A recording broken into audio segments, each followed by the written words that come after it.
আরে এক আম্মা জান রাতের বেলা বাবার কিনারায় শুয়া শুয়া গুনগুন করে কান্না করে। আব্বা জান জিজ্ঞাসা করে, বিবি কেন কাঁদো? মা বলতেন, আমার মনে বড় কষ্ট। কি বলে? একটা সপ্তাহ হইছে সন্তান আমারে মা বইলা ডাকে না। কেন ডাকে না? কয় আমি একদিন একটা সামান্য অন্যায় দেখছি, একটু ধমক দিছি, সন্তান অভিমান কইরা মা কয় না। বাসায় আইসা নিজে নিজে খানা খাইয়া বের হয়ে যায়, আমার দিকে তাকায় না, মা বলে ডাক দেয় না। আব্বাজান সান্ত্বনা দিয়া কয়, বিবি ঘুমাও, খানাও খাও। সন্তান ভুল বুঝতে পাইরা একটু পরে আইসা তোমারে মা বলে ডাকবে। আব্বাজান ডাক দিয়ে কয়, স্বামী বুঝাইতে পারি না, যতবার আমি খানার প্লেট সামনে নেই আমার মুখে খানা যায় না, আমার ঘুমের বিছানায় ঘুম আসে না, আমার ঘুম থেকে খানা থেকে আমার কলিজার সন্তানের মা ডাকে এত মজা, আমি বুঝাইতে পারবো না রে স্বামী। আমার সন্তান যখন আমারে আম্মু বলি একটা ডাক দেয়, আমার কলিজা ঠান্ডা হয়ে যায়। ও সন্তানেরা, ওই মা ওই বাবাকে কে ভুলে গেছো? ওই মা বাবা বেঁচে থাকতেও তো রত্ন হিসাবে দোয়া নিতে পারলা না। আবার এই ময়দানে কত কপাল পোড়া বসে আছে, মা নাই, বাবাও নাই। জীবনে আর 1000 বার চাইলেও মা বলে ডাক দিতে পারবে না, আর কোনদিন বাবা বলিয়া ডাক দিতে পারবে না। আর যার মা বাবা বেঁচে আছে, তোমার কপাল কত ভালো, এখনো সময় আছে, তওবা করিয়া মাকে পাইলে হাত ধইরা দোয়া নিও। মাকে যদি বলতে পারো, মা আজকে ওয়াজের প্যান্ডেলে দেখলাম কত যুবকের চোখে পানি, আমার চোখে পানি নাই কেন মা? মনে হয় তোমার মনে আমি অনেক কষ্ট দিয়েছি, আমার আল্লাহ বেজার হয়ে গেছে। আজ তুমি আমার মাথায় হাত দিয়া দোয়া করে দাও, আর কোনদিন তোমাকে কষ্ট দিব না, বেয়াদবি করব না। মাকে যদি বলতে পারো, দেখবি মায়ের চোখের কোঠায় পানি চলে আসবে। সন্তানটারে ডাক দিয়া বলবে, বাবা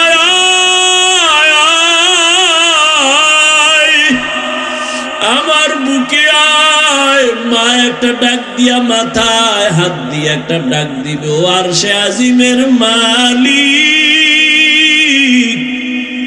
আমার সন্তানটাকে কবুল করে নাও। ওরে যতই বাহাদুরি করি না কেন, আল্লাহর কসম, মা বাবার চোখের পানি আর দোয়া ছাড়া এই চেয়ারে বসতে পারি নাই রে বাবা। ওই মা বাবার চোখের পানি আর দোয়া ছাড়া আল্লাহর কসম তুমি আলেম হইতে পারো নাই। ওই মা বাবার চোখের পানি আর দোয়া ছাড়া পারো নাই রে সন্তান, পরীক্ষায় পাশ করতে পারো নাই। ওই মা বাবার চোখের পানি আর দোয়ার কারণে আজকে তুমি টাকার মালিক, বাড়ি গাড়ির মালিক, সম্মানের চেয়ারের মালিক। জানোনি মা বাবা তোমাকে আমাকে নিয়ে জীবনের শুরু লগ্নে কি কষ্ট করেছে?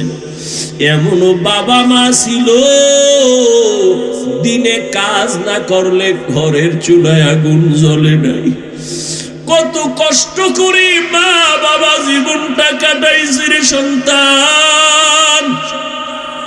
মাঝে মাঝে মায়ের মনে চাইতো ফল খাবে, টাকার কারণে কিনতে পারে নাই। মাঝে মাঝে বাবার মনে চাইতো ইলিশ মাছ দিয়া খানা খাবে, টাকার অভাবে কিনতে পারে নাই। আজকে তুমি সন্তানের ঘরে ফলের অভাব নাই, ফ্রিজ ভরা তোমার মাছের অভাব নাই।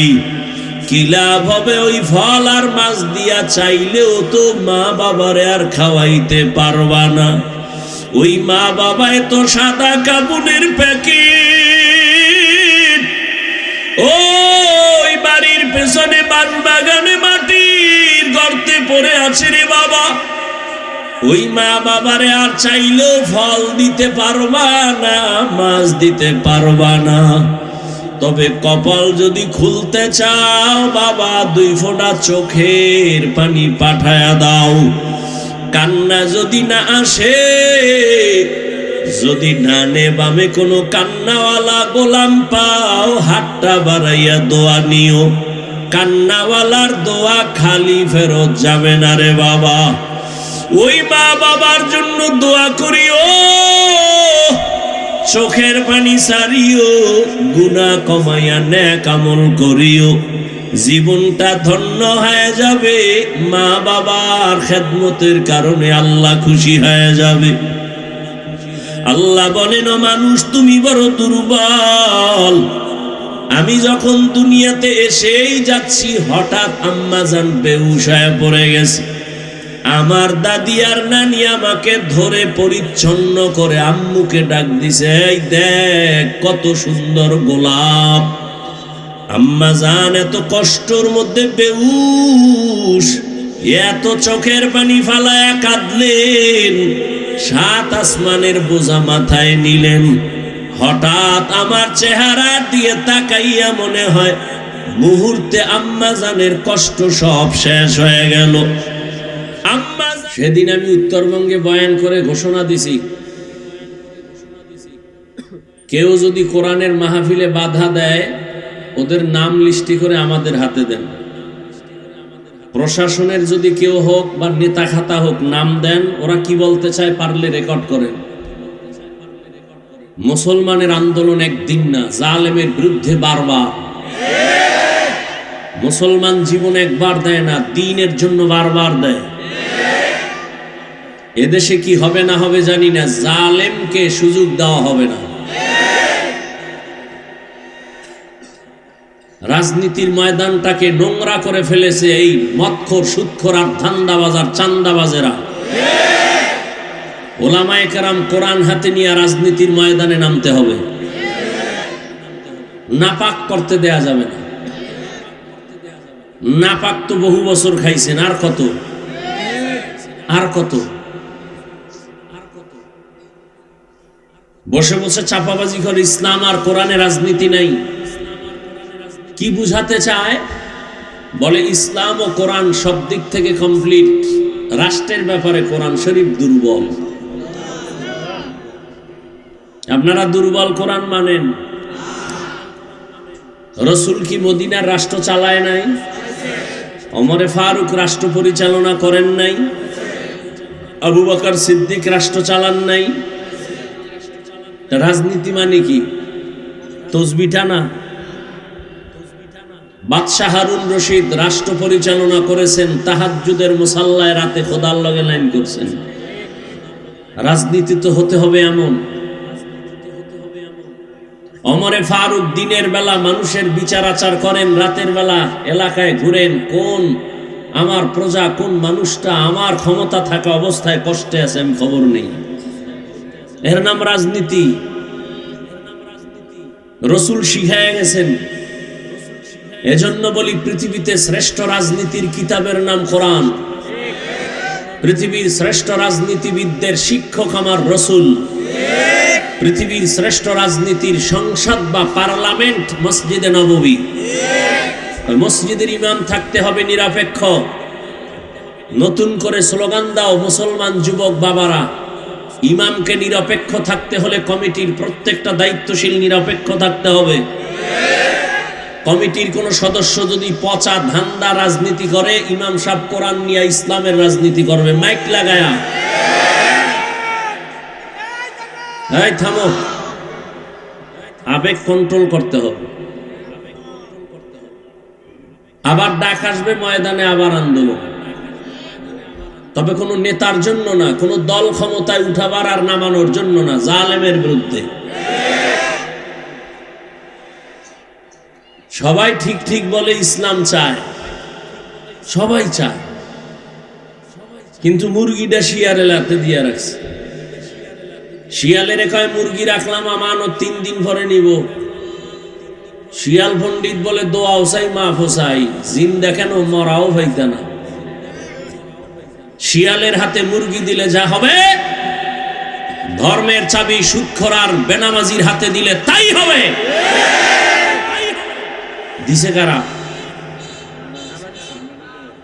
কে দিছে? ভোটের আগের রাতে টাকা খাইয়া কেবলা ঘুরে গেছে।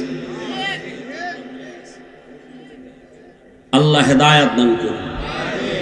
বর্তমান বাংলাদেশে কিছু উলামায়ে কেরাম আছেন রানিং, এখন চেয়ারম্যান, জানেননি? এখন চেয়ারম্যান জানেন? সারা বাংলাদেশের চেয়ারম্যান এক জায়গায় করো, আর ওই উলামায়ে কেরাম ইউনিয়ন কিভাবে চালায় সব এক জায়গায় করো। উলামায়ে কেরাম কিছু জাতিকে দিতে না পারলেও চুরি করবে না, দুর্নীতি করবে না।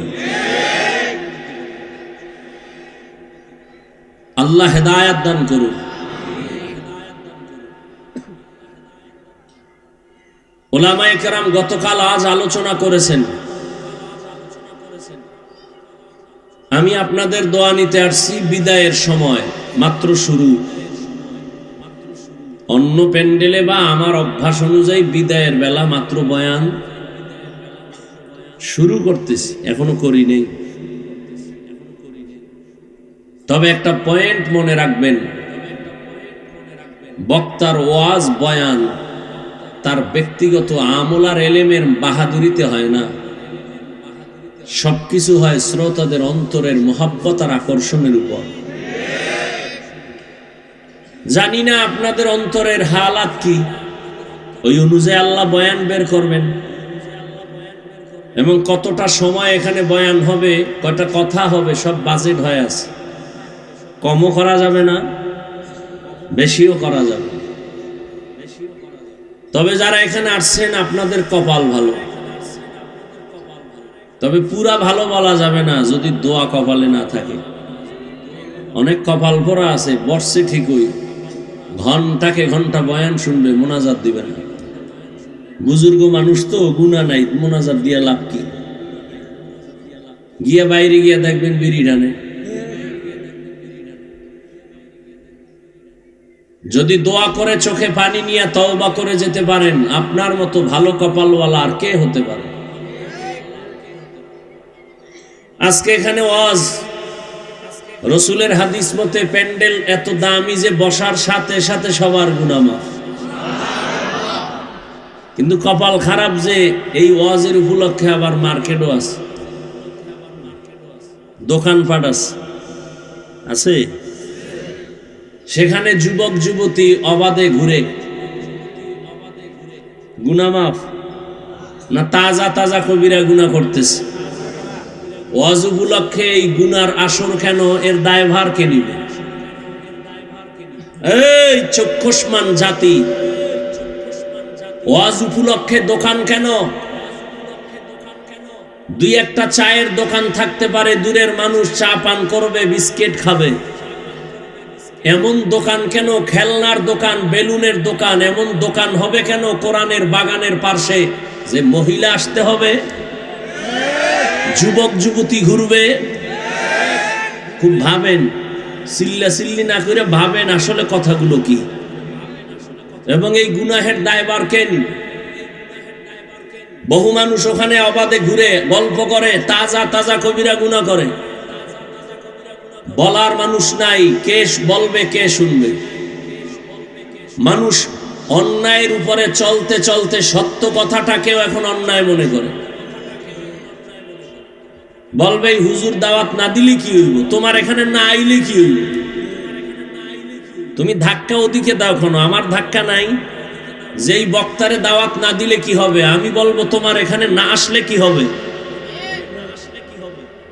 রিজিকের মালিক কি ওয়াজ না আল্লাহ? হুজুরেরা পরের বাড়ি খায়, নিজের বাড়ি কে খায়? সবাই তো পরেরটা খায়। আমগো মানুষ হাদিয়া দেয়, না নিলে কষ্ট পায়। আর যারা বুকের উপরে ছুরি মাইরা খায় এর দোষ নাই। শাটার টান দিয়া বন্ধ করে টাকা চায়, ওই যে বলছি ধান্দাবাজ আর চান্দাবাজ। এই জমিনের মধ্যে উলামায়ে কেরাম যেই পরিমাণ কষ্ট করে, এই পরিমাণ কষ্ট পৃথিবীর দ্বিতীয় কোনো মানুষ করে না। খুব বুঝেন, কথা বুঝেন, তালে লাফাইছেন বহু বছর, বুঝেন।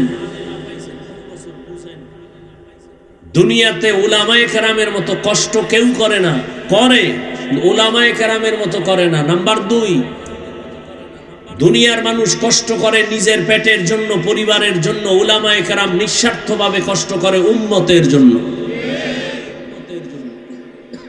এজন্য বলি, জাতি, যুবক, জীবনে বহু বন্ধু পেয়েছো, সব স্বার্থপর। তোমার জীবনের কলিজার আপন নিঃস্বার্থ বন্ধু একমাত্র উলামায়ে কেরাম। কি পরিমাণ আমাদের গালি দাও সব আমরা জানি, কানে শুনি, একটা গালির জবাব দেই না। তোমার পার্শ্বে দাঁড়াইলে তোমার প্রস্রাব করে পানি নাও না, বিড়ি টানো, গাঞ্জা খাও, নেশা পান করো, ওদিকে না তাকায় হাসি মুখে সালামটা আলেমরা আগে দেয়, বুকে লাগায়। যদি তোমার মতো জ্ঞানী হইতাম তাহলে কানের উপর একটা থাপ্পড় দিয়া বলতাম, তাহলে কানের উপর তোর গায়ের থেকে গন্ধ আসে। তোমরা আলেমগো বোকা বলো না, আমরা এই জন্য বোকা, নাহলে কানের পর্দা ফাটায় দিতাম। আমরা বোকা দেখা বুকে লাগাই, তোমার ময়লা বুকে লাগাই, গালি দাও জবাব না দিয়া বুকে লাগাই। বর দোয়া করে না কোনো আলেম, কলিজা দিয়া দোয়া করে। কোনো আলেম বর দোয়া করে না, করলে চাকার তলে মাথা চলে যাইতো, মুহূর্তের মধ্যে টেরও পাইত না। এই বাংলাদেশে যত আকাম কুকামার ঝামেলা দেখো, সবগুলো উলামায়ে কেরামের সাথে বেয়াদবির ফলাফল।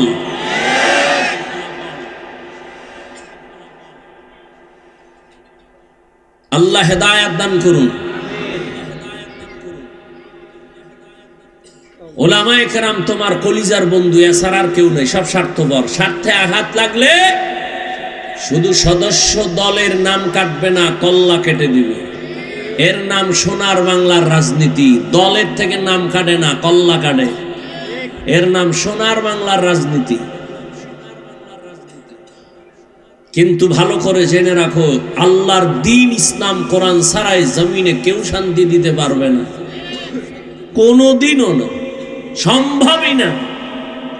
মোবাইল বানায় মোবাইলওয়ালা ক্যাটালগ দিছে, কেমনে চালাইলে সুন্দর থাকবে। তুমি মাস্তানি করলে মোবাইল হ্যাং হয়ে যাবে।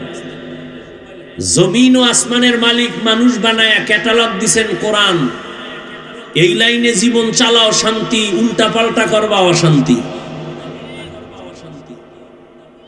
আল্লাহ আমাদের বুঝার তৌফিক দান করেন। টাঙ্গাইলের যুবকেরা নাকে তেল লাগায় ঘুমায়, দেশ স্বাধীন। কি স্বাধীন? দেশ স্বাধীন। আর ঢাকার শহরে মা বোনেরা সাংবাদিক সম্মেলন করে, আমরা দেহ ব্যবসা নতুন করে অধিকার চাই। আমরা দেহ ব্যবসা করে খাইতাম, আবার সে অধিকার ফেরত চাই। মুসলমান তো স্বাধীনের আওয়াজ সেদিন দিবে যেদিন ইসলামের স্বাধীন হবে। মুসলমান তো চুপচাপ ঘুমাতে পারবে না, মুসলমান নিশ্চিন্তে ঘুমাবে সেদিন এদেশের প্রত্যেকটা মসজিদ, মাদ্রাসা, ময়দানে, গ্রামগঞ্জে উলামায়ে কেরাম বুক ফুলাইয়া কলিজা দিয়া বয়ান করবেন। কোন বেনামাজি সুদখোরের অনুমতি লাগবে না যেদিন। এদেশের মুসলমান আরামে নিশ্চিন্তে ঘুমাবে সেদিন এদেশের প্রত্যেকটা মাদ্রাসা, মসজিদের কমিটির মধ্যে বেনামাজি থাকবে না যেদিন।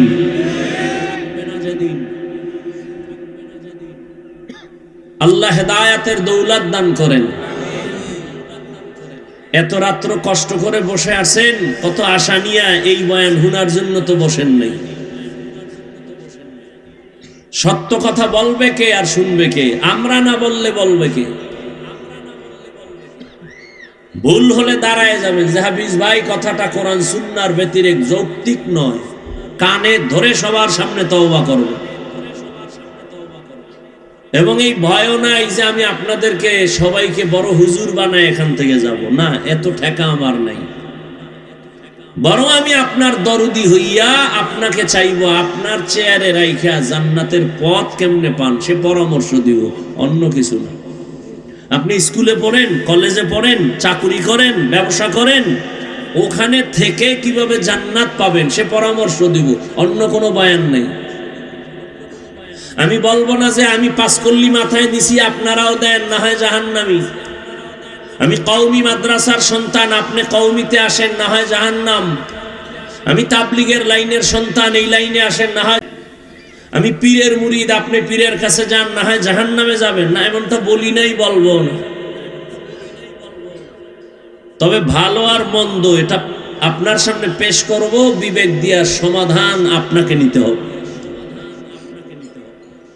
ইয়া আইয়ুহাল্লাযীনা আমানুস্তাঈনু বিস-সাবরি ওয়াস-সালাহ ইন্নাল্লাহা মা'আস-সাবিরিন। আল্লাহ বলেন, হে মুমিন, তোমরা সাহায্য প্রার্থনা করো সবর ও সালাতের মাধ্যমে, নিশ্চিত আমি আল্লাহ সাবিরিন যারা তাদের বন্ধু হয়ে থাকবো। এই যুবক বাবা,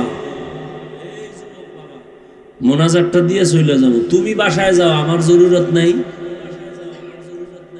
আর উঠার ব্যারাম থাকলে ভিতরে ঢুকছো কেন? কত আলেমরা মাঠে বসা, কত সাদা দাড়িওয়ালারা বসা, এদের ডেঙ্গিয়ে বের হও, ভয় লাগে না? মাওলায় যদি বাসায় আগে না নেয় যাইতে পারবা? একজনে 1.5 ঘন্টা আগে রওনা হয়েছে, সবার আগে বাসায় যাবে। আর একজনে কয় মোনাজাত না দিয়ে যাবো না। তো মোনাজাত দিয়ে বিদায় হেরে গিয়ে দেয় রাস্তার মাঝে খাড়ায় রয়েছে, চাক্কা 3টা ভাঙচার হয়ে গেছে। এখন এই রাত্রে হসপিটাল পাবে কই? উনি তো চলে গেছে। আর ওই যে আগে বাসায় যাইব বইলা এই লোকটা চাক্কাও ঠিক করতে পারে নাই, হাঁটতে হাঁটতে রওনা হইয়া ফজরের সময় গিয়া বাসায় হাজির। মাওলায় না নিলে তুমি যাবা কেমনে? আল্লাহ হেদায়েতের দৌলত দান করে। এই মজলিস বড় দামি, তোমার কাছে দামি মনে হয় না? থানার পুলিশ আসামি ধরে থানায় নিয়ে বেতের বাড়ি দিছে, চিল্লায় যদিও চোখে পানি নেই, কান্দে না। কিন্তু এই প্যান্ডেল কেমন প্যান্ডেল যে একজন আল্লাহর ওলি বয়ান করে আর ওই কোনায় বয়ে এক যুবক হাউমাউ করে কাঁদে, ওরে মারলো কে? থানায় নিয়ে আসামিকে পুলিশ মারে, কাঁদে না। আর ওয়াজের প্যান্ডেলে মানুষ কাঁদে, বলো তো ওকে মারলো কে? কুত্তারে আল্লাহ বিবেক দেয় না, মানুষকে দিছে। একটু ভাবো, মানুষকে আল্লাহ বিবেক দিয়েছে, কুত্তা শুয়ারের দেয় নাই। ভালো মন্দ যাচাই করো, ভাবো এই প্যান্ডেলটা কেমন প্যান্ডেল যে মাইক ছাড়া কান্দে। তোমার চোখে পানি নেই কেন? তুমি আর একজনের পানি দেখে তুমি ভাবতেছো কাঁদে কেন? প্রশ্ন নিজেকে করো, যদি আকল ঠিক থাকে ও কাঁদে, আমি কাঁদি না কেন? প্রশ্ন নিজেকে করো। তুমি প্রশ্ন করো, এই লোকটা চিৎকার দিল কেন কোরআনের বাগানে বসে? প্রশ্ন ওকে করো না, তোমাকে করো, তুমি চিৎকার দাওনি কেন? এটা হাসার প্যান্ডেল না কান্নার প্যান্ডেল? তো কান্নার প্যান্ডেলে কান্না করা স্বাভাবিক, কান্না না আসা অস্বাভাবিক।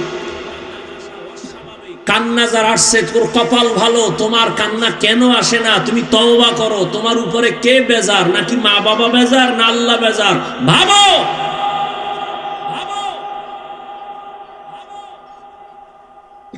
কার বরদোয়া লাগছে কপালে যে কারণে কলবটা পাথরের মতো শক্ত, চোখে পানি আসে না? হাফিজুর রহমান কি হেদায়েতের মালিক? কপাল যদি পুইরা যায়, হাফিজুর রহমান কেন আর মক্কা মদিনার ইমাম কেন? স্বয়ং রসুল যার চেহারা মোবারক একবার দেখলে জাহান্নামের আগুন হারাম, যে রসুলের চেহারা মোবারকের দিকে তাকাইলে পেটের ক্ষুধা থাকে না, সেই রসুলকে 13 বছর দেখলো, বয়ান শুনলো, কালেমা পড়ে না। এর নাম কপাল। এই বেঈমানের নাম জানেননি? এর নাম কপাল। আর অন্যদিকে 27 বছরের যুবক তরবারি নিয়ে যায় নবীকে জবাই করতে। নবীজির চেহারা দেখে তরবারি ফালায় একা নবী কল্লা কেটে দেন, তবে কালেমার রশিটা আগে লাগায় দেন। এর নাম কপাল। কেউ এখান থেকে বয়ান করে আবু জাহালের মতো বয়ান শুনে রাস্তায় গিয়া দোষ শুরু করবে, কপাল। আর কেউ ওমরের মতো মেজাজ নিয়ে বৈশা গুনার কথা স্মরণ করে তওবা করবে, আরে আমি ভাবছিলাম অনেক বড়, আসলে তো আমি কুত্তার চেয়েও খারাপ। কুত্তা তো মালিকের মানে, বেতন পায় না, লাত্তি পায়, আর বড় মালিকের মানে। আমি তো মালিকের সব খাইয়া মালিকের চিনি না, মানবো কি? আমি তো কুত্তার থেকেও খারাপ। ওমরের মেজাজওয়ালা চোখে পানি নিয়ে যাবে ফজরে মসজিদে হাজির, এর নাম কফা। ওয়ালাকাদ যারানা লিজাহান্নামা কাসীরাম মিনাল জিন্নি ওয়াল ইনসি লাহুম কুলুবুন লা ইয়াফকাহুনা বিহা ওয়া লাহুম আ'য়ুনুন লা ইউবসিরুনা বিহা ওয়া লাহুম আযানুন লা ইয়াসমাউনা বিহা উলাইকা কাল আনআমি বাল হুম আযাল উলাইকা হুমুল গাফিলুন।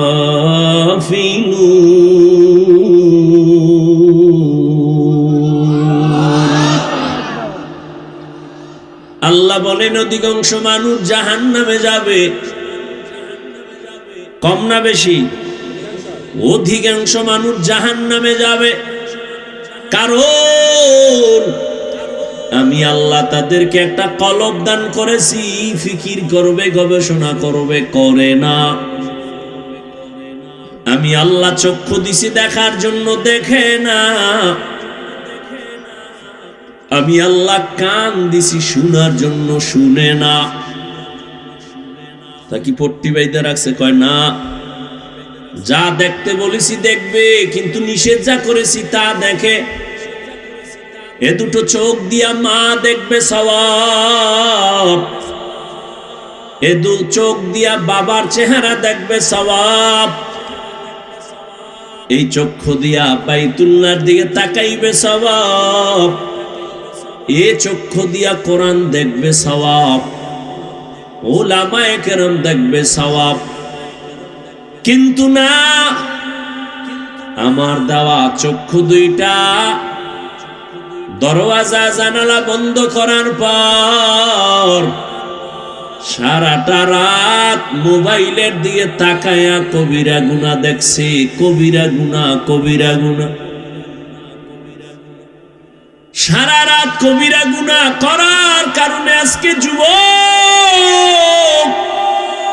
চেহারাটার মধ্যে কোনো নূর নাই। চেহারাটার দিয়ে তাকাইলে মায়া লাগে না রে বাবা। কেন?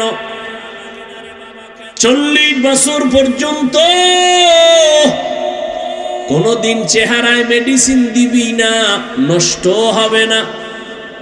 কিন্তু যুবক, তোমার মাত্র 30 বছর, বলো তোমার চেহারার মধ্যে কেন নূর নাই, আকর্ষণ নাই, দেখলে কেন মায়া লাগে না? সারা রাত গুনাহ করেছো মোবাইলে, এর কারণে আমার আল্লাহ তোমার উপরে বেজার, চেহারার নূর আল্লাহ নিয়ে গেছেন। শুধু কি তাই, এই মোবাইলের কারণে তোমার যৌবন শেষ, তোমার চোখের পাওয়ারও শেষ, তোমার মাথা ব্যথা আগের তুলনায় বেড়ে গেছে। মোবাইলের কারণে তোমার হার্ট দুর্বল হয়ে গেছে, কিডনি ড্যামেজ হতে চলছে, তোমার খবর নাই। এমন একটা সময় আসবে, আসল সময়, চোখের পানিগুলো পড়বে, চোখের পানি মুছার আপন কেউ থাকবে না। সময়ের কালে যৌবন পাবি না, কান্নার আওয়াজ। সময়ের কালে চোখের পাওয়ার থাকবে না, শুধু কান্নার আওয়াজ। ও যুবক, তোমার মতো যুবক কি তোমার লাইনে নাই? 5 বেলার নামাজ পড়ে মোবাইলে গুনাহ করে না, দাড়িওয়ালা। জীবনে মাদ্রাসায় পড়ে নাই, তোমার লাইনে জেনারেল লাইনে থাইকাও নামাজ ছাড়ে না। নাই, তুমি দরওয়াজা জানালা আটকাইয়া তোমার পায়ের জুতা খুইলা কপালে বাড়ি মাইরা বলবি, এরে কপাল পোড়া, তোর কপাল এত খারাপ কেন? তোমার মতো যুবক স্কুল কলেজে পড়ে, নামাজ পড়ে, দাড়িওয়ালা, ঢাকা বিশ্ববিদ্যালয়ে যাইয়া দেখো, পেছন দিক দিয়া তাকাইলে মনে করবা মসজিদের খতিব, অথচ জীবনে মাদ্রাসায় যায় নাই। মনেরে বুঝাইও রে বাবা, তোমার মতো যুবক রাস্তায় গাড়ি চালায়, আজান হলে নামাজে দাঁড়ায়, বলো তুমি কেন পারো না? তোমার উপরে কার যেন অভিশাপ লাগছে। খোদায় কানে দইরা তওবার প্যান্ডেলে বসাইছে, ওমরের মতো মনটা তৈরি কর, আজকে এখান থেকে গুনাহ নিয়া বাসায় যাবি না। মোনাজাতে কান্না করে তওবা করবি, খোদা তোমার দেওয়া সূর্যের আলো, চাঁদের আলো, পানি, বাতাস সব আমি ভোগ করেছি, অথচ কত নাফরমানি করেছি। আজ তুমি দয়া করে বেহেশতের ময়দানে বসাইছো, মইরা গেলে যাব, তওবার নিয়ত করতেছি, আর দাড়ি কাটবো না, নামাজ ছাড়বো না, বেপরদায় চলবো না, মা বাবার সাথে বেয়াদবি করবো না। তওবা কইরা যদি বিদায় হও, আমার মালিক এত দয়াময়, আল্লাহ না করুন যদি এই তওবা কইরা যাওয়ার পথে মরিয়া যাও, বিনা হিসাবে জান্নাত। আতিনা ফি দারে দুনিয়া না হাসান, আতিনা ফি দারে আকবানা হাসান, ইয়া গিয়াসাল মুস্তাগীসিন ইহদিনা লিফতিখারা বিল উলুমে ওয়াল গিনা। হর গরি দে নেকো তু তৈয়ার है, जो ना मांगे उससे तू बेजार है। আল্লাহ বলেন, ও মুমিন সাহায্য প্রার্থনা করো সবর ও সালাতের মাধ্যমে, আমি আল্লাহ সাবিরিনদের সাথেই থাকব। নবীজি বলেন, মাইয়ুরিদিল্লাহু রাইয়ুসিব মিন, আল্লাহ যাকে বেশি ভালোবাসেন মুসিবত দিয়া পরীক্ষা নিবেন। মুসিবত আসাটা আল্লাহর বড় নেয়ামত। যে ব্যক্তি আল্লাহ মানে, আল্লাহর এক বান্দি, ভালো বাবার সন্তান, স্বামীর ঘরে আসছেন, বহুদিন পরে হঠাৎ একদিন স্বামীকে প্রশ্ন করল, ও স্বামী আমার, তুমি আমাকে বলবা তুমি আমাকে কেমন ভালোবাসো, মহব্বত করো? বলে আমার জীবন দিয়া, বলে দলিল, বলে তুমি আমার জীবন আর মরণ। বলে আমার জন্য তুমি সব দিবা? বলে সব, চাইলেই দিব, চাওয়া মাত্রই দিব। স্ত্রী যেহেতু ভালো বাবার সন্তান, স্বামীকে একটু পরীক্ষায় ফেলছে,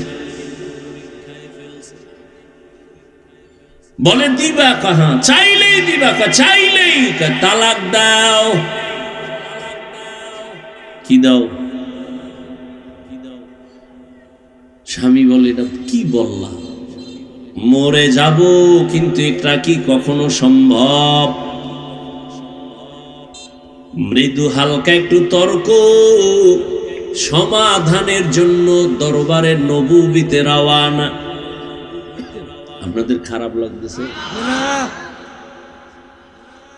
একটু আওয়াজ দিয়েন, কথার কোন জায়গায় কি জবাব দেওয়া লাগে। সারা দিন দোকানে বগর বগর করতেই থাকে, ঘুমের ভিতরেও কথা, আর যেহেনে লাগে হেনে কথা নেই।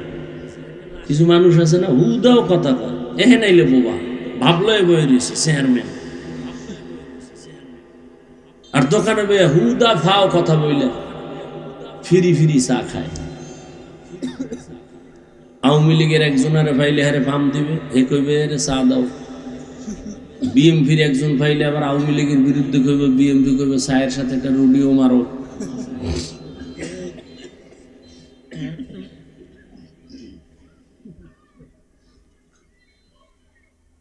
স্বামী আর স্ত্রীর মাঝে মৃদু তর্ক, মোহাব্বতের তর্ক। কি তর্ক? মোহাব্বতের। আপনারা কি আরে স্বামী আর স্ত্রী ঝগড়া করে, গালি দেয়, সন্তান মাঝখানে বয়া বয়া শিখে। কি আদর্শ মা বাপ! আর এখন তো ফ্রি মাইন্ড আর ডোন্ট মাইন্ড। এখন আর আপনি আপনি নাই, নাম ধরে ডাকে। স্বামীরে নাম ধরে বিবি ডাকে হৃদয়, শুনে যা, নাম ধরে ডাকে, ফ্রি মাইন্ড। আবার হৃদয় ম্যাডামের নাম ধরে ডাকে বেবি শুনো। আল্লাহর মায়ের দুনিয়ার ভাই দিছি একটা ছেলে সন্তান, এইটা দীর্ঘদিন শুনতেছে। একজনে আর একজনের কয় হৃদয়, কেউ কয় বেবি। ছেলেও ডাক দিছে, এই হৃদয় টাকা দে। মায়ের ডাক দিয়া কয় বেবি খানা দে। আব্বু বলে না, আম্মু বলে না, উপায় কি? ঘটকেরে ডাক দিয়া কয় কপাল খারাপ। ছেলে আব্বু ডাকে না, আম্মু ডাকে না, কলিজা ছিঁড়ে যায়। কি করার? কয় শিখাই শুনি। কয় না, উপায় কি? ডোন্ট মাইন্ড আর ফ্রি মাইন্ডে জুতার বাড়ি। আর কি করবি? ছেলেটারে মাঝখানে বসাইয়া স্বামী আর স্ত্রী একজনে আর একজনের আব্বু আম্মু কওয়ার রিহার্সাল দে। একবার বউরে তুই কা আম্মু, বউ কইবে স্বামীরে আব্বু। এটা শিখা, নাইলে উপায় কি? নাইলে জুতা দিয়া কপালে বাইরা। ফ্রি মাইন্ডের ফলাফল লই আলা। মিছা কইতেছি? ঘরের এক রুমের মধ্যে মা বাবা মোবাইল চালায়, আর অন্যদিকে সন্তানের মোবাইল দিছে, ও আর এক রুমে মোবাইল চালায়। মোটামুটি পুরা বাড়িটার মধ্যে সারা রাত কবিরা গুনার প্র্যাকটিস চলে। মা বাবা ছুরি সারা গলাটারে জবাইয়ের রাস্তায় নিয়ে এবার তাবিজ নিয়ে দৌড়ায়, হুজুর একটা তাবিজ দেন। সন্তান কথা শুনে না।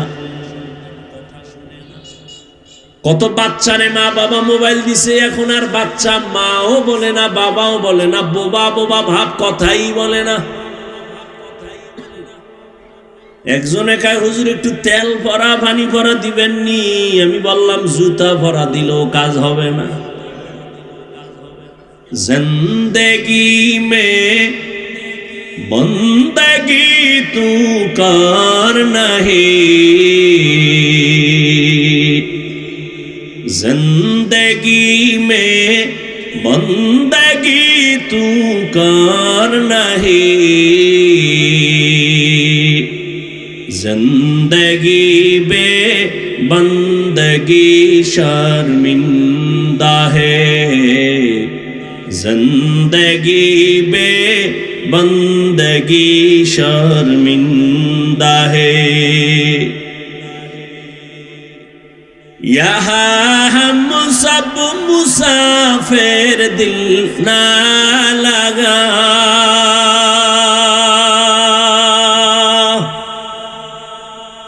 अहले दिल की नजर से रूह करता जा,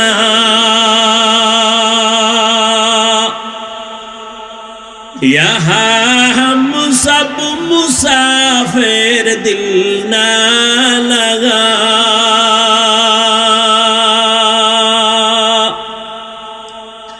अहले दिल की नजर से रूह करता जा,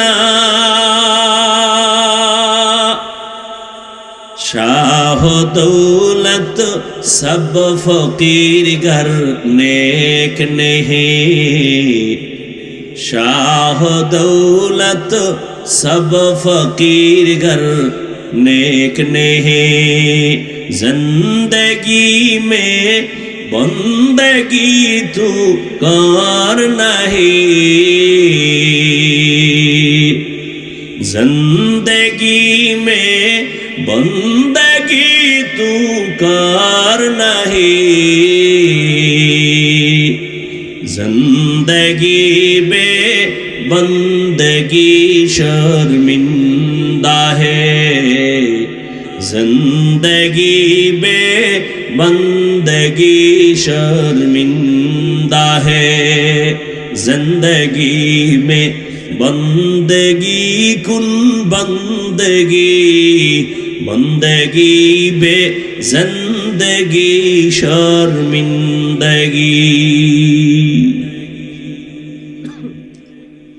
নবীজি বলেন আল্লাহ যাকে পছন্দ করেন তাকে আল্লাহ পরীক্ষা নিবেন মুসিবতের দ্বারা। স্বামী আর স্ত্রী যখন তালাক চাইছে, স্বামী বলে দেওয়া হবে না, বলে ওয়াদা দিছো চাইলেই দিবা, এখন কেন দিবা না, চলো সমাধানের জন্য রহমতের নবীর দরবারে। নুজহাতুল মাজালিস নামক কিতাবে সবরের বয়ানে ঘটনা আছে। হঠাৎ রাস্তার মাঝে গিয়া স্বামী বেচারা পড়ে গিয়া পাও ভেঙ্গে গেল, চিৎকার দেয় আমাকে ধর। চোখ বেয়ে বেয়ে পানি পড়ছে, আমি বস সহ্য করতে পারি না, ব্যথা, আমাকে ধরো, ও মালিক আমারে মাফ করো। স্ত্রী কয় নবীর দরবার বাদ, চলো বাড়ি চলো। হাত ধরে বাড়ি আইসা স্ত্রী ডাক দিয়ে কয় স্বামী মাফ করে দাও, আমি যে তালাক চাইছিলাম আমার কথা আমি ফিরাইয়া নিলাম, উড্ড করে নিলাম। স্বামী বলে চাইলা কেন, চাওয়ার পরে ফিরাইলা কেন? তুমি কি নবীর হাদিস শোনো নাই? রহমতের নবী বলছেন আল্লাহ যাকে মোহাব্বত করবেন তাকে মুসিবত দিয়া পরীক্ষা নিবেন। আমি তোমার ঘরে কত বছর সংসার চালাইলাম, কোনদিন একটা মুসিবত দেখি নাই। যেখানে আল্লাহর মুসিবত আসে না বান্দার উপর, ওখানে রহমত থাকে না, আল্লাহর মোহব্বতের নজরও পড়ে না। যেখানে আল্লাহর রহমতের নজর নাই, মুসিবত নাই, ওখানে আমিও নাই। তালাক চাইছি, কিন্তু রাস্তার মাঝে হঠাৎ তুমি পড়েছো, পা ভেঙ্গেছে, এক মুসিবত, তুমি আল্লাহরে ডাকছো, চোখের পানি চলে আসছে। এবার আমি ভাবলাম আল্লাহর কুদরতি মোহাব্বতের নজর আসছে, রহমত আসছে, মুসিবত আসছে। যেখানে রহমত আছে আমিও সেখানে আছি। আতিনা ফি দার দুনিয়া না হাসান, আতিনা ফি দার উকবা না হাসান, ইয়া গিয়াসাল মুস্তাগীসিন ইহদিনা লিফতিখারা বিল উলুমি ওয়াল গিনা। আল্লাহ বলেন সাহায্য প্রার্থনা করো। কথাটা কোনো বেঈমানকে বলেন নাই, মুমিনকে বলেছেন। প্রশ্ন, আল্লাহ মুমিনকে কেন বলেছেন, বেঈমানকে বলেন নাই কেন? এর একমাত্র সংক্ষিপ্ত জবাব, জান্নাত শুধু মুমিন পাবে, কোনো বেঈমান কখনো জান্নাত পাবে না। জান্নাত কারা পাবে? এই বয়ান শেষ, বক্তব্য শেষ, বাকি শুধু হাত দুইটা উঠাবো, মোনাজাতটা দিব, আর হাত যদি উঠাইয়েই ফালাই, চিল্লাইলো আর 1 বছর আগে দেখা হবে না, মোনাজাতের হাতও আর নামবে না। কষ্ট কইরা কথা বলতেছি, ঝামেলা কইরা মোনাজাতটা দেওয়াই দিলে কিন্তু আর শেষ, কপাল নিজেরটাও গেল, আমারটাও গেল। ধৈর্যের সাথে যদি শুনেন তাহলে আমি বলতেছি, বলতে থাক। মাওলা চাইলে হবে, বান্দা চাইলে হবে। এনে ঘুমায় কেউ বাদাম খায়, 2 ঘন্টা বাদাম খাইলে পেট ভরবো, না খাইলে মরবেন।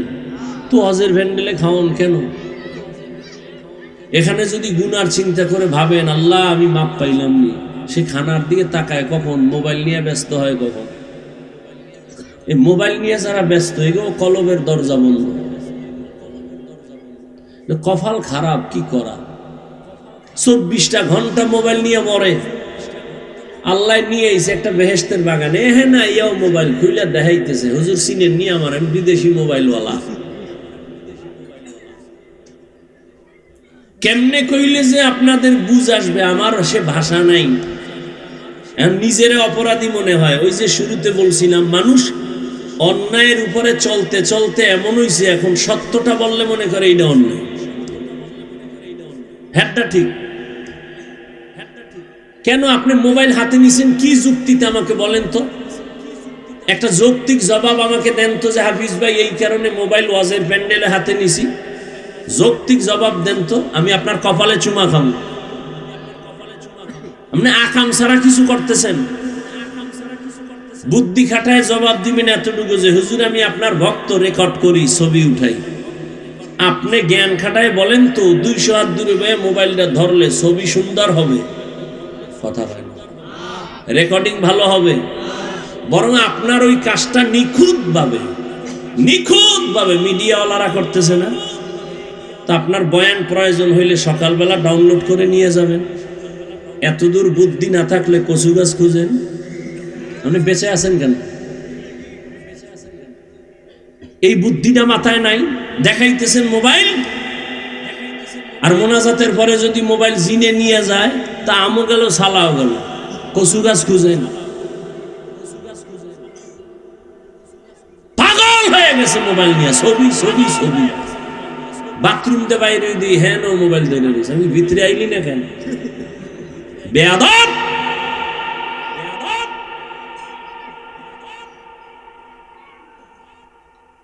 সরকারের অর্ডার ছাড়া আর মদিনার অর্ডার ছাড়া ভিন্ন কোনো কারণে ছবি তোলা 1000 কোটি বার হারাম, কবিরা গুনাহ। পাগল হয়ে গেছে ছবির জন্য।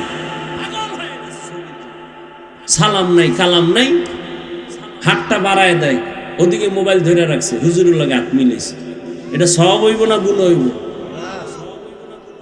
এটা সালাম না ফ্যাশন? কিসের সালাম?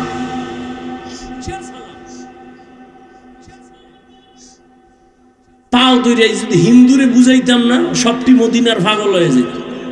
মুসলমান দিদি খোদায় পারে না, আমি কেমনে পারবো? এত বড় মহামারী দিয়েও দাড়ি উড়াইতে পারে নাই। করোনা দিছে, এরপরও মদখোর মদ ছাড়ে না। আলেমের সাথে বেয়াদবি বন্ধ হয় না, সুদখোর সুদ ছাড়ে না। তা আমি কি পারবো?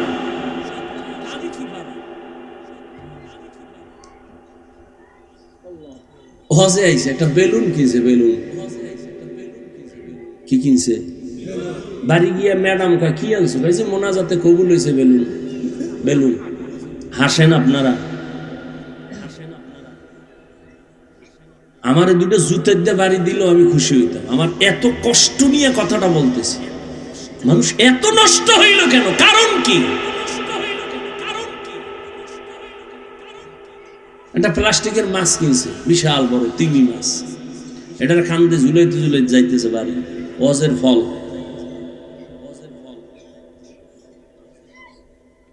ঘুমের মধ্যে ঠাডা পড়তো, খালি মোহাম্মদের উম্মত হইছে, এই জন্য বাইসা গেল।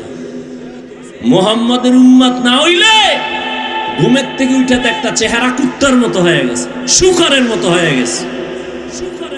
মোহাম্মদের উম্মত হয়ে সারলা। কপাল খারাপ, চিনলা না সে মোহাম্মদ নবীকে।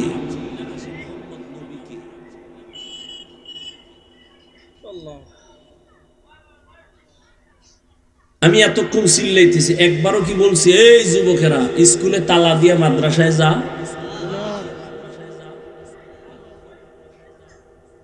আর কেমনে বুঝাইলে এ জাতি দিনের পথে আসবে? কই আমার দলের দিকে ডাকি নাই তো, আমার দলই নাই, আবার ডাকমুখী।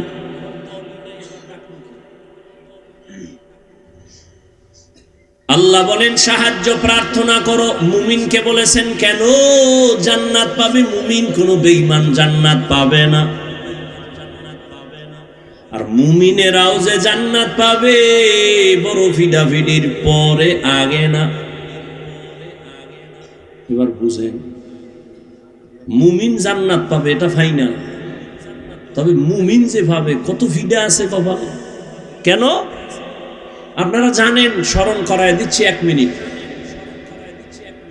রহমতের নবী বলেছেন, আমার আগে একদল চালাক উম্মত ছিল, বনি ইসরাঈলেরা এত চালাক,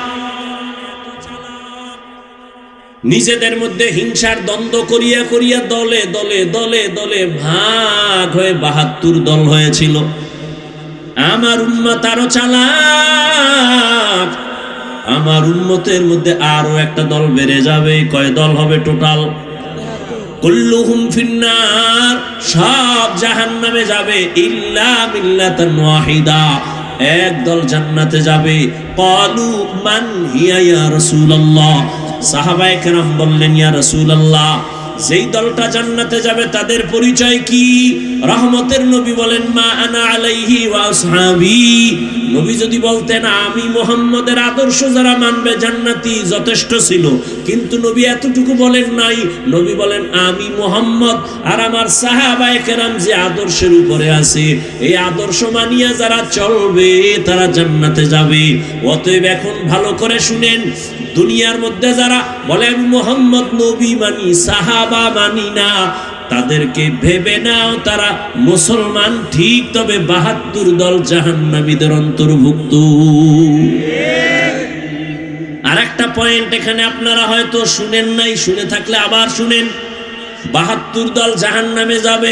এই যে 72 দল জাহান্নামী, এখানে কোনো হিন্দু নাই, বৌদ্ধ নাই, খ্রিস্টান নাই, ইহুদি নাই, সব মুমিন আর মুসলমান। এই যে 72 দল জাহান্নামী, এরা কি বিধর্মী?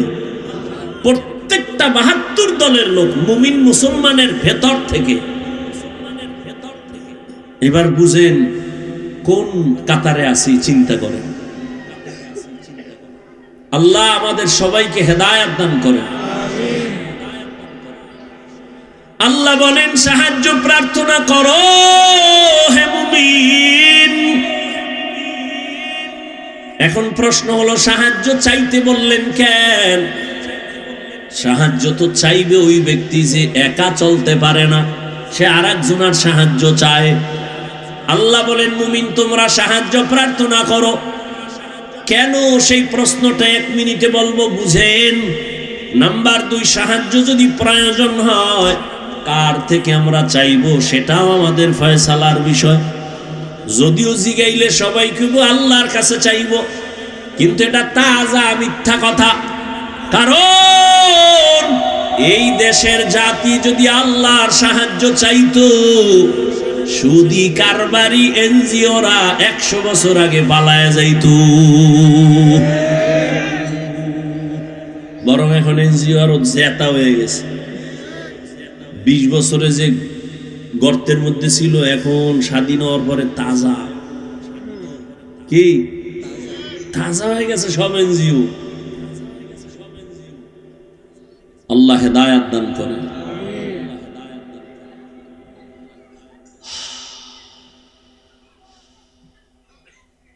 কি কথা বলতেছিলাম ভাই? সাহায্য যদি প্রয়োজন হয় কার থেকে নিব এটাও ফয়সালা করতে হবে।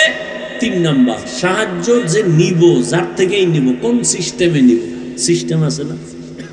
আপনার এলাকায় চেয়ারম্যান আইছে, কথার কথা আপনার এখন কিছু দরকার, চেয়ারম্যানের কলারটা ধরে এখন, এই চেয়ারম্যান আমি এলাকার বাসিন্দা, আমার ভোটে তুমি চেয়ারম্যান হইছো, 50 কেজি চাউল পাঠায় দাও।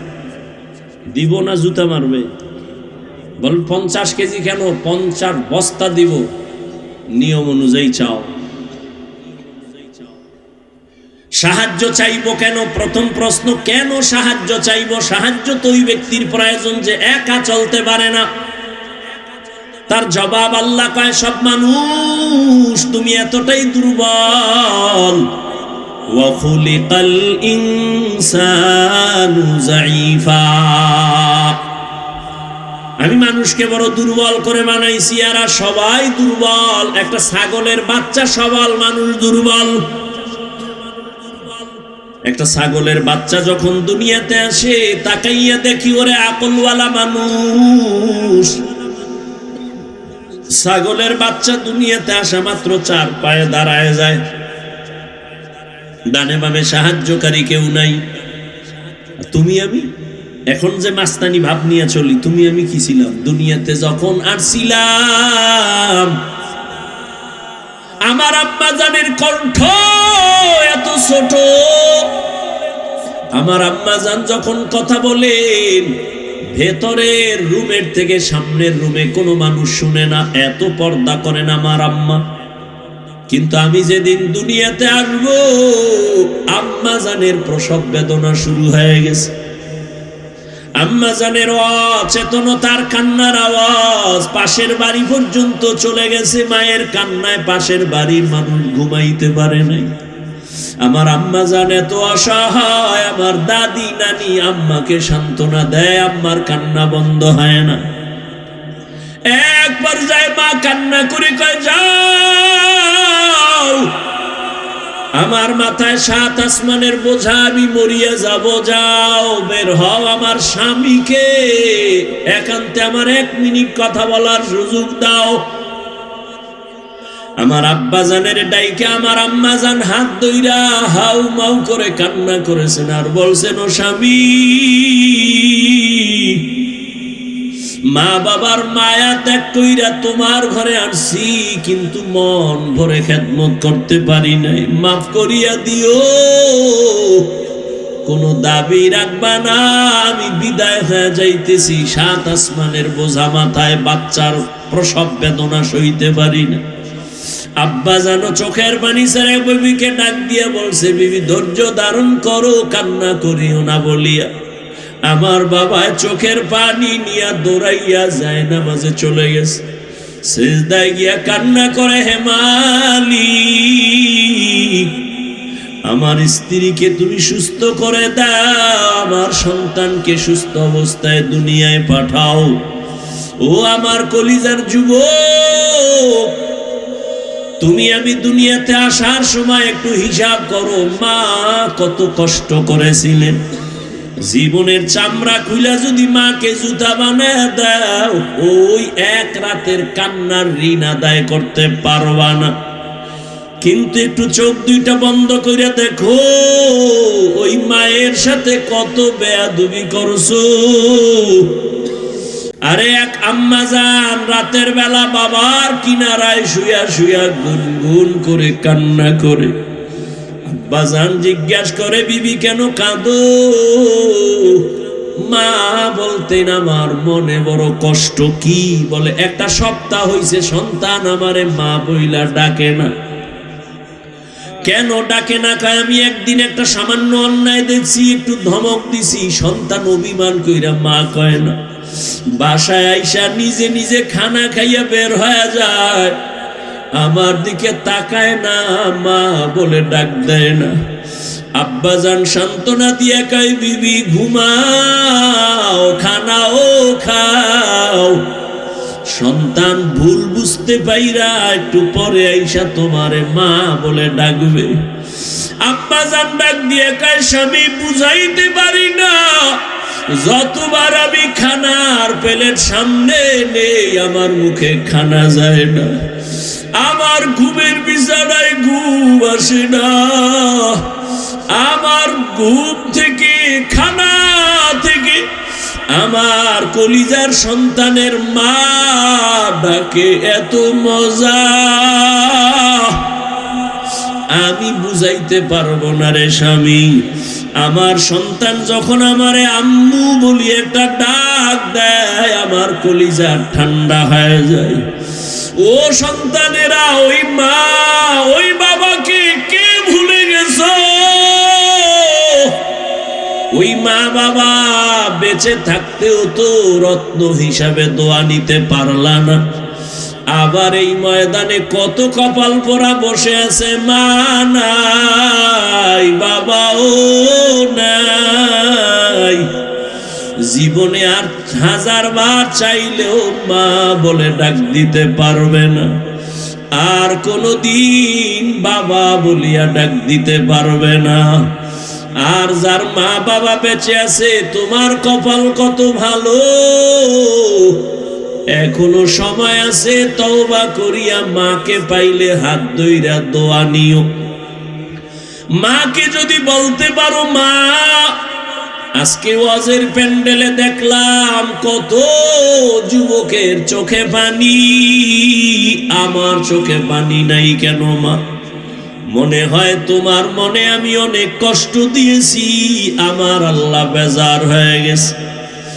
আজ তুমি আমার মাথায় হাত দিয়া দোয়া করে দাও, আর কোনদিন তোমাকে কষ্ট দিব না, বেয়াদবি করব না। মাকে যদি বলতে পারো দেখবি মায়ের চোখের কোঠায় পানি চলে আসবে। সন্তানটারে ডাক দিয়া বলবে বাবা আয় আয়, আমার বুকে আয়। মা একটা ডাক দিয়া মাথায় হাত দিয়ে একটা ডাক দিবে, ও আরশে আজিমের মালিক আমার সন্তানটাকে কবুল করে নাও। ওরে যতই বাহাদুরি করি না কেন আল্লাহর কসম, মা বাবার চোখের পানি আর দোয়া ছাড়া এই চেয়ারে বসতে পারি নাই রে বাবা। ওই মা বাবার চোখের পানি আর দোয়া ছাড়া আল্লাহর কসম তুমি আলেম হইতে পারো নাই। ওই মা বাবার চোখের পানি আর দোয়া ছাড়া টাতে পারো নাই রে সন্তান, পরীক্ষায় পাশ করতে পারো নাই। ওই মা বাবার চোখের পানি আর দোয়ার কারণে আজকে তুমি টাকার মালিক, বাড়ি গাড়ির মালিক, সম্মানের চেয়ারের মালিক। জানোনি মা বাবা তোমাকে আমাকে নিয়ে জীবনের শুরু লগ্নে কি কষ্ট করেছে? এমনও বাবা মা ছিল দিনে কাজ না করলে ঘরের চুলায় আগুন জ্বলে নাই। কত কষ্ট করে মা বাবা জীবনটা কাটাইছে রে সন্তান। মাঝে মাঝে মায়ের মনে চাইতো ফল খাবে, টাকার কারণে কিনতে পারে নাই। মাঝে মাঝে বাবার মনে চাইতো ইলিশ মাছ দিয়া খানা খাবে, টাকার অভাবে কিনতে পারে নাই। আজকে তুমি সন্তানের ঘরে ফলের অভাব নাই, ফ্রিজ ভরা তোমার মাছের অভাব নাই। কি লাভ হবে ওই ফল আর মাছ দিয়া? চাইলেও তো মা বাবারে আর খাওয়াইতে পারবা না। ওই মা বাবায় তো সাদা কাপড়ের প্যাকেট, ওই বাড়ির পেছনে বান বাগানে মাটির গর্তে পড়ে আছে রে বাবা। ওই মা বাবারে আর চাইলেও ফল দিতে পারবা না, মাছ দিতে পারবা না। তবে কপাল যদি খুলতে চাও বাবা, 2 ফোঁটা চোখের পানি পাঠায়া দাও। কান্না যদি না আসে, যদি ডানে বামে কোনো কান্নাওয়ালা গোলাম পাও, হাতটা বাড়াইয়া দোয়া নিও। কান্নাওয়ালার দোয়া খালি ফেরত যাবে না রে বাবা। ওই মা বাবার জন্য দোয়া করিও, চোখের পানি সারিও, গুনাহ কমাইয়া নেক আমল করিও। জীবনটা ধন্য হয়ে যাবে, মা বাবার খেদমতের কারণে আল্লাহ খুশি হয়ে যাবে। আল্লাহ বলেন, মানুষ তুমি বড় দুর্বল। আমি যখন দুনিয়াতে এসেই যাচ্ছি, হঠাৎ আম্মাজান বেহুশ হয়ে পড়ে গেছে। আমার দাদি আর নানি আমাকে ধরে পরিচ্ছন্ন করে আম্মুকে ডাক দিছে, এই দেখ কত সুন্দর গোলাপ।